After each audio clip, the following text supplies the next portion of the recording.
1, 2, 3.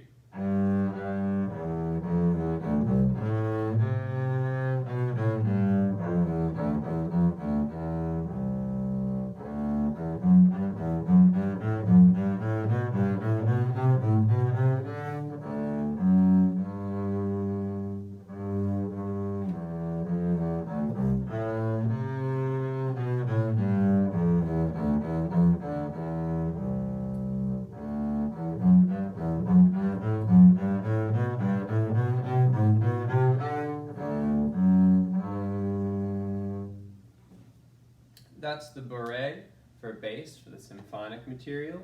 I was playing that at 115. I'm going to play it again at 100, and then I'm going to play it at 80. And then I'm going to talk about practice techniques and fingerings. So I'm going to play it again at slower tempos and talk about practicing it so that you can play along at what tempo you're comfortable with and so that you know what to practice. So here is 100. Ready, 1, 2, 3.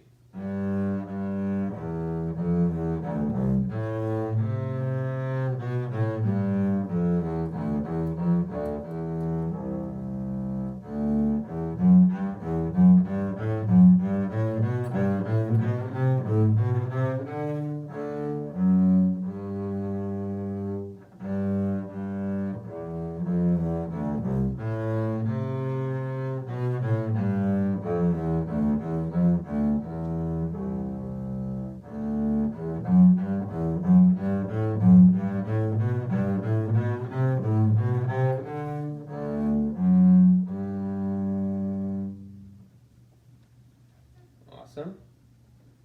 And here's 80. Ready, 1, 2, 3.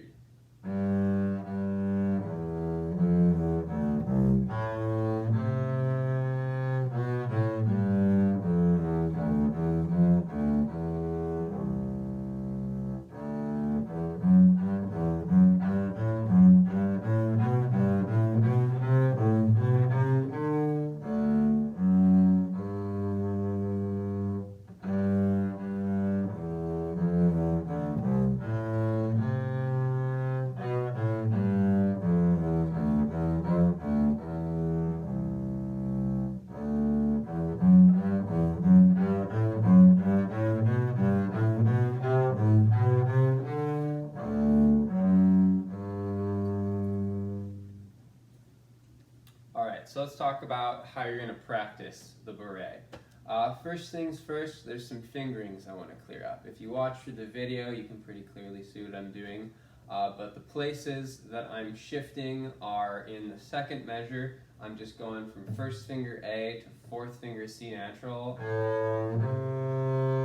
And after that, I'm doing 2 on B, 1 on A, and then you're back in first position once you play first finger A.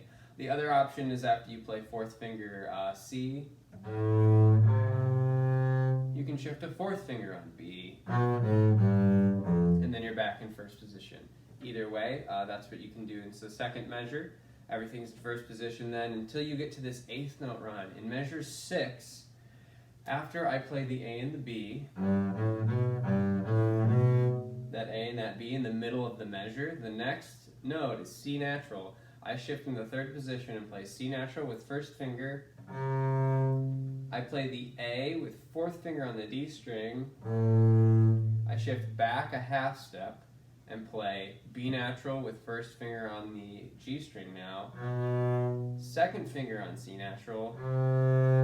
I shift up for the high D. And then I like to close off the G at the end of the phrase by going open, 1, 2. Sorry, that was out of tune. So I like to end it there, but you don't have to. You can just do open, 4, open. But if you can get that closed second finger in, it looks more and it sounds more impressive. So all together, I'm going to go slowly. Here's measure 6 with that fingering. Open, 1, 4, open, 1, 4, shift 1, cross 4, back a half step for 1, 2, up to high D, and then open, and you're home free from there. So I'm going to do that a little bit faster without saying all the numbers in between. 3 and 4 and.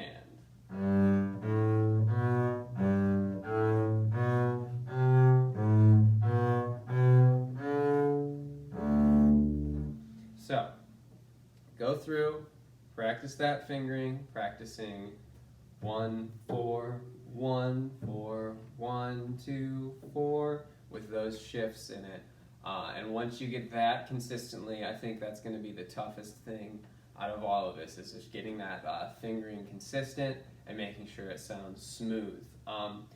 Talking about the beginning now, the bowing is going to be the trickiest thing there. So I like to go one measure at a time, slowly, making sure I've got the bowing. The first measure with the pickup, you go up, down, up, down, up.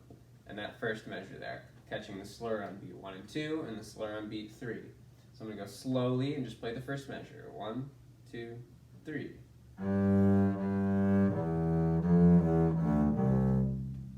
Nice. So once you get the slurs, you can move on to the second measure. And that's pretty straightforward. And then the third measure, I'm going to go slowly, make sure I get the slur on beat 2. 3, 4. And then the last measure is just 3 beats of down bow. 3. And that leaves you at the tip, which is really, really good because it sets you up for the dynamic, which I'll talk about in a second. So once you get all those bowings, you put them together slowly. 3, 4.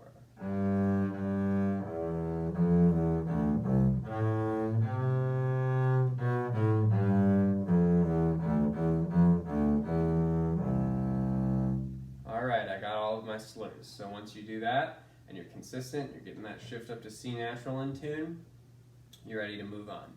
Now comes the eighth notes. So in the eighth notes, I like doing them in little 4-note chunks. So the first 4 eighth notes in measure 5 sound like this. 3 and 4 and. Next 4 eighth notes, 3 and 4 and. Next 4 eighth notes, 3 and 4 and. Last 4, 3 and 4 and. And those last 2 are tricky because it has the shift there, going 1, 4, 1, 4. So I like to do that and really make it solid. And then loop it. One more time. So once you have that really consistently, you move on to the last 3 notes. And then you start putting them together, first 2 chunks. Oopsies. That was all of measure 5, now all of measure 6. And then the last one. So once you've got those slowly and accurately, you start putting them together until you have the entire phrase. And I'm going to add the pickup. 2, 3.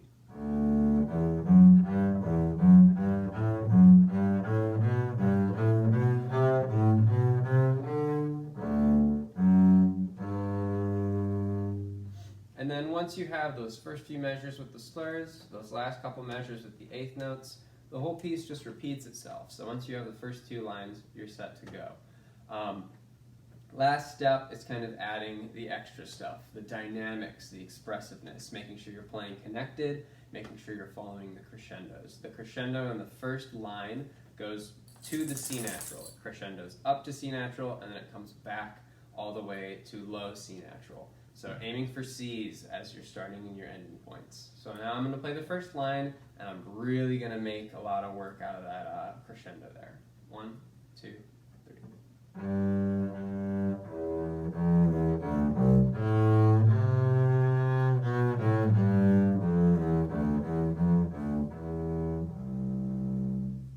So you can really kind of go somewhere with that crescendo and then come back down. And then you're right at the tip after those 3 beats of down bow like I talked about.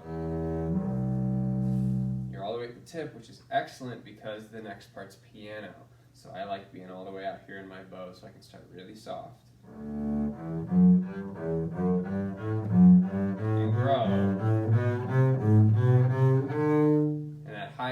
kind of the peak of the phrase. And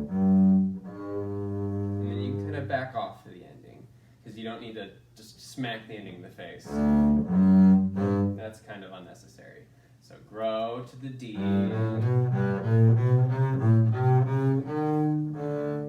I was out of tune. And then you can kind of end delicately.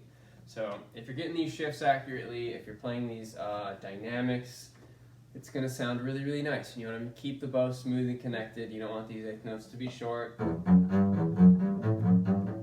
That's not the style. It's really smooth.